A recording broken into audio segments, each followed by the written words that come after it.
तो पार्ट 1 में मैंने कहा था कि कुरान का चैलेंज सिंपल नहीं है।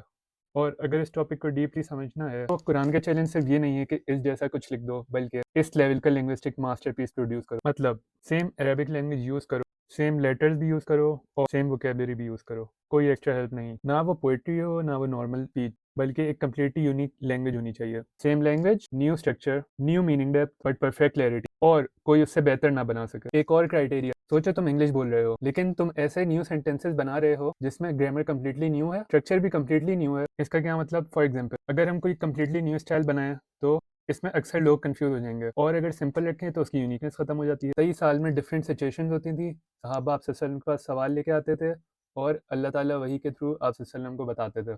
लेकिन जो वर्सेस उन पे नाजिल होती थी उनका लिंग्विस्टिक लेवल इतना ऊपर होता था कि उसको कोई मिमिक ही नहीं कर सकता, ना उनमें कोई कॉन्ट्रडिक्शंस होती थी, और हर वर्स का लिंग्विस्टिक लेवल उस क्राइटेरिया पे उतरता था। और ये कोई एक फिक्स बुक की तरह नहीं आया। इसका क्या मतलब? 23 साल में डिफरेंट सिचुएशंस होती थी, सहाबा आप वसल्लम के पास सवाल लेके आते थे और अल्लाह ताला वही के थ्रू आप वसल्लम को बताते थे। कुरान कहीं जगह सेम वर्ड्स यूज़ करता है लेकिन उसका मीनिंग एक्सपेंड होता है। चलें फॉर एग्जांपल, कुरान में एक वर्ड यूज़ होता है अलहम्द, जिसका मतलब है प्रेज़, लेकिन कुरान में एक और जगह वर्ड यूज़ होता है अलहम्द, जिसका मतलब है ऑल प्रेज़ या एब्सोल्यूट प्रेज़। यहाँ से वर्ड चेंज नहीं होता, कॉन्सेप्ट भी एक्सपेंड हो जाता है। फिर एक और जगह, एक अगर एग्जांपल दूँ, अर्रहमान अर्रहीम, अब दोनों का रूट वर्ड क्या है? सेम, रहम यानी मर्सी। हम दोनों को एक साथ यूज़ करता है, अर्रहमान अर्रहीम। अब जो अरेबिक नॉर्मल स्पीच है उसमें ये वर्ड बहुत अनयूजुअल, लेकिन ये दो वर्ड्स कंबाइन यूज़ होना कुरान में डेप्थ क्रिएट करता है। 1400 साल हो गए लेकिन लोगों ने बहुत कोशिश की, लेकिन इस लेवल तक आज तक कोई नहीं पहुंच पाया।